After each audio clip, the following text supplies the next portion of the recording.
So without any further ado, I'd like to turn to our presentations.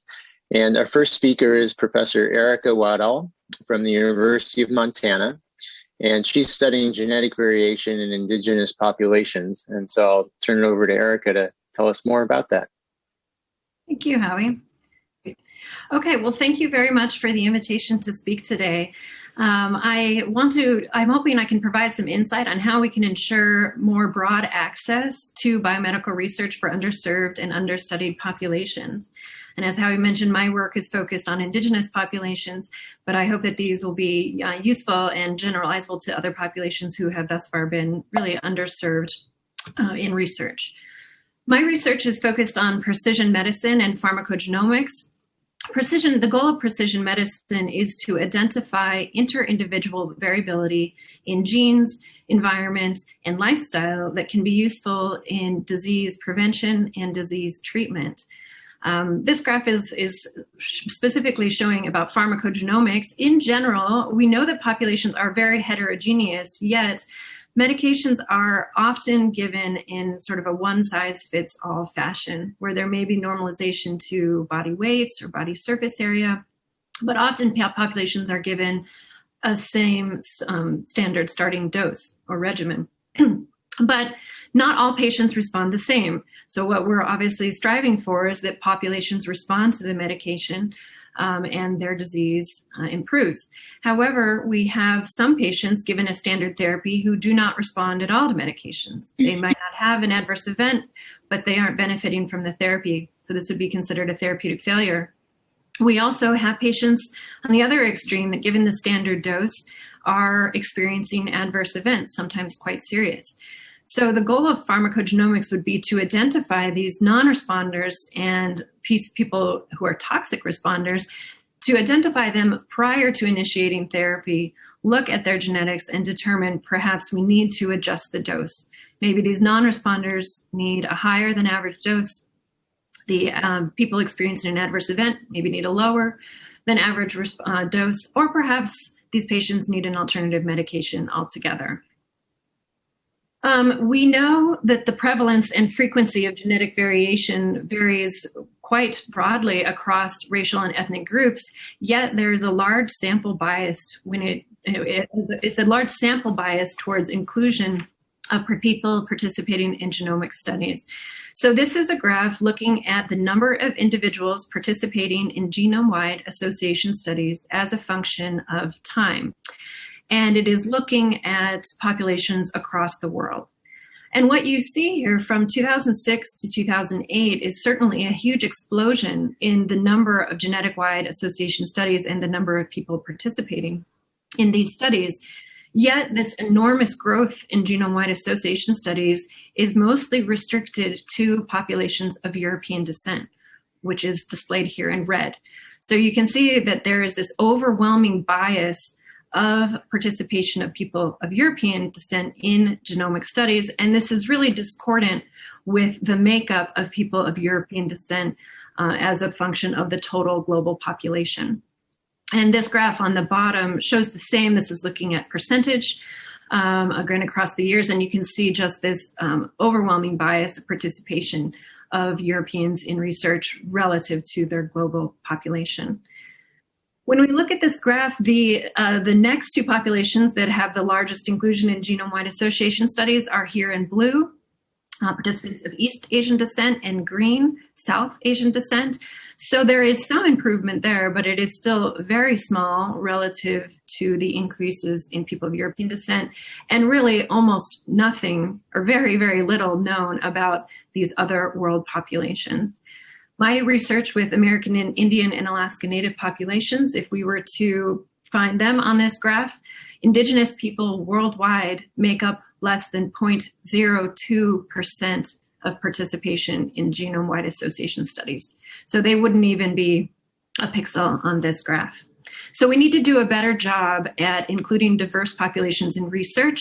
And the reason why, and I'll talk about at the end of this, is that there are a number of amazing medical innovations, including pharmacogenomics and cancer genetics, coming out of these studies. However, the medical innovations may not be useful for populations for which we have little or oftentimes no data. So to ensure that the benefits are reached for all populations, we need to do a better job at being inclusive. I'm also going to talk about rural populations being left behind. This is a graph looking at the United States by county as a function of urbanization. So the red here, these are large metropolitan areas of more than 1 million people. So we have Seattle, San Francisco, the LA area, of course, large communities on the east. The second, this dark orange, these are also counties of more than 1 million people. These are generally counties that are suburban counties surrounding these large metropolitan areas. Medium metro, these are counties between 250,000 and 1 million people. And small metro, which is where I live, is 50,000 to 250,000 people. And these greens are urban areas. And the reason why this is relevant when we think about equity and access for genomics is that the technologies that are being used in healthcare are generally limited to large academic medical centers, mostly in large urban areas. So again, in these red and dark orange areas, if you're a population, you can see that there's a large area of the United States that is quite rural, with some urban areas pocketed through. But for patients living in these communities, they would have to travel very great distances to be able to reach a health center that was implementing genomics at large scale. So by and large, most populations living in rural areas are not benefiting from the advances of precision medicine. My work is focused on American Indian and Alaska Native people. This is, again, another map. I've been told by my graduate students that I really like maps, and I guess it's true because they're always in all of my talks. But this is a map looking, again, by county as percentage of the population identifying as American Indian or Alaska Native. And you can see that the majority of American Indian Alaska Native people are living in the West, about 41%. And my work here is in Montana, which I'm going to highlight here. Sometimes people don't know where Montana is, so I'd like to highlight it on my maps. It is not part of Canada. We're here. Montana has a large percentage of American Indian people living within the states. This is a blow up of the map of Montana, showing the tribal territories across the state. My research is with the Confederated Salish and Kootenai tribes, who reside here on the Flathead Reservation in this kind of brick color. The Flathead Reservation is just north of Missoula, which is here. This is where the University of Montana is. The Flathead Reservation is home to 3 tribes, the Salish, the Kootenai, and the Pend Oreille. And this map shows some of the traditional territories of these tribes, with the Pend Oreille and Salish being more central Montana, and there's actually Pacific coastal bands of Salish as well. The Kootenai are further up north, more located in the Rocky Mountains, and there's a Kootenai band in Canada as well. So we formed a community academic partnership between the Confederated Salish and Kootenai tribes and the University of Montana in 2007, focused initially on pharmacogenomics, and we broadened out to do more comprehensive precision medicine work as well. We've done studies in cancer and cardiovascular pharmacogenomics. We have projects looking at genetic and seasonal contributions to vitamin D sufficiency, and a number of projects through the years. And I'm going to tell you about how we earned trust to do this research in a population that was very reluctant at first to participate in genetic research. But I want to talk broadly about some of the challenges that are facing increasing diversity in research. The first being that there is a perception that past research has provided very little benefit.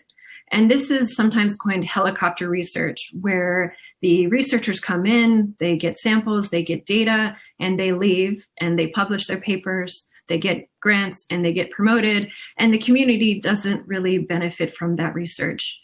At best, there may be a publication of an article, but that is going to have very technical language that might not be very accessible to the majority of people in the community, and probably certainly isn't going to translate to real benefits. So how do we address that to ensure that projects that are proposed are of interest and have a potential value? The second is a mistrust participating in research. This is certainly true of American Indian and Alaska Native participants, but this is certainly not unique to them. Has been, unfortunately, a recent case with the Havasupai tribes and researchers at Arizona State University.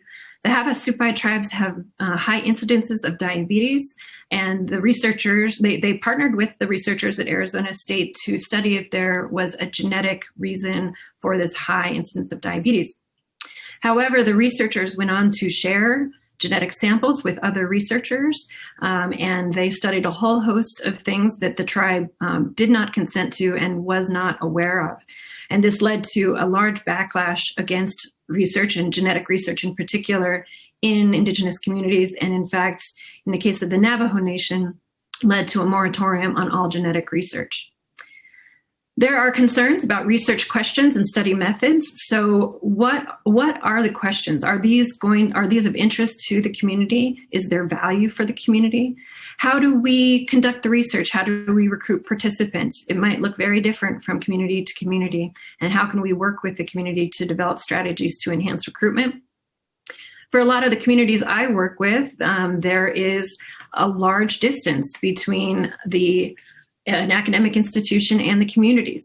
So for instance, it requires investigators to be willing to travel large distances to reach these communities and to keep coming back to develop relationships with those communities. Another is hesitation of communities to relinquish control of data. The NIH requires data sharing agreements for grants, for genetic research grants, but this was not something that the community that I work with was willing to do. They own the data, and we have had discussions with the NIH about how and if and when data can be shared, because it is, in fact, it's under their control. And so having more flexibility in the ways that we conduct research that would be acceptable for diverse populations. Another is a lack of laboratory infrastructure. This gets somewhat to the geographical remoteness, at least for my site, that there may be a delay in getting samples from a recruitment site back to the academic labs, and how can we maintain integrity of those biological samples. Also, there may be a shortage of expert personnel, yet communities are interested in partnering with research and finding that expert personnel in universities and with academic partnerships, but within the context of it being research that they are interested in and see the value. So my research has really focused on community engagement as a way to include diverse communities in research. Our research is, the core principles of our research are grounded in community-based participatory research, where we ask the question, what research do the communities want? How can we do it so that it is mutually beneficial to both the researchers and the community, and that we have equal stakeholder and buy-in from all parts? Also, when we think about a grant, is this grant the priorities of the funder? Does that align with the priorities of the community? Is there sufficient time to get the grant out the door? I can't say, oh, I have a grant that's due next week. That's not really going to fly. We need to build in sufficient time to build relationships and get approval for these grants. And then also thinking about, how do we sustain the partnership over time? So if the grant runs out, how do we still maintain these relationships so we as researchers just aren't seen as another helicopter researcher who came and left and was never seen again. Our partnership was established in 2007, and we formed a community advisory board. We meet with this community advisory board every month. Challenges with the pandemic, of course, but we meet every month to talk about the research progress, how we can recruit. We talk about new grant opportunities. On the left here, we have held a couple of genetic education workshops where we invite our community advisory board members and we talk about genetics. We have some hands-on training about, what is a gene, what is a cell. In this case, this is myself, Lloyd Irvin, Steve Lozar, and Jody Hunter, members of our community advisory board. We were making a cell. So in our hands are Ziploc bags. Those are the plasma membranes. There are ribbons here in front of me that are the chromosomes. We had glitter for vacuoles. And in the back here by Steve We have liquid soap, which is the cytosol. So it was quite messy, and there was soap and glitter everywhere, but it gave everyone a little bit better understanding and language on how we can move forward when we start talking about genetic research. I've also invited my community advisory board members down to my lab at the University of Montana. Here's again Steve and Cheryl Matthias, because we talk about long-term partnership and what's going to happen with the samples long-term. How are they being stored? So they could see where the samples are processed. They could see my refrigerators. They could look at the security around keeping those samples safe, so that, again, when we had discussions about the long-term goals of this partnership, they had a better context of where these samples were. As far as our recruitment events, I just wanted to give you a little taste of what it looks like. This is very different clinical research than is done in academic medical centers. We drive up to the reservation and pack, in this case, this is my car, full of 2 portable freezers. So these freezers can be both refrigerator and freezer temperature. They plug into a wall outlet as well as a car outlet. We bring with us portable centrifuges, all of our blood collection supplies, so that we can recruit really anywhere on the reservation. Collectively, for our most recent recruitment that was focused on an anti-platelet pharmacogenetic study, we put more than 5,000 miles on my car and my in my lab's car, driving back and forth to the reservation. So it's a substantial effort. Here is us recruiting at the Arley Powwow celebration, which happens around the 4th of July every year. Here we are under tents. It was about 98 degrees. It was very, very hot. We have our centrifuge and our freezers on a piece of plywood here under the tent. And this is not atypical for the work we do. We do a lot of events like this. In fact, we recruited 47 participants at the powwow that year. This is another picture of me and my team recruiting at a health fair event. This is another health fair event, and I just wanted to sort of highlight it sometimes can be chaotic. We have a phlebotomist here drawing blood from a participant, me in the background consenting, and then my research technician doing initial blood processing, and here's our freezer in action. So it requires researchers to be adaptable and to kind of think outside of the traditional academic framework for how we conduct clinical research. And the reason why that this is important, just to harken back to the beginning, is that there are a number of discoveries that are being implemented across in hospitals that have come out of genomics research. So in pharmacogenetics, which is what I'm focused on, as well as cancer genomics and others.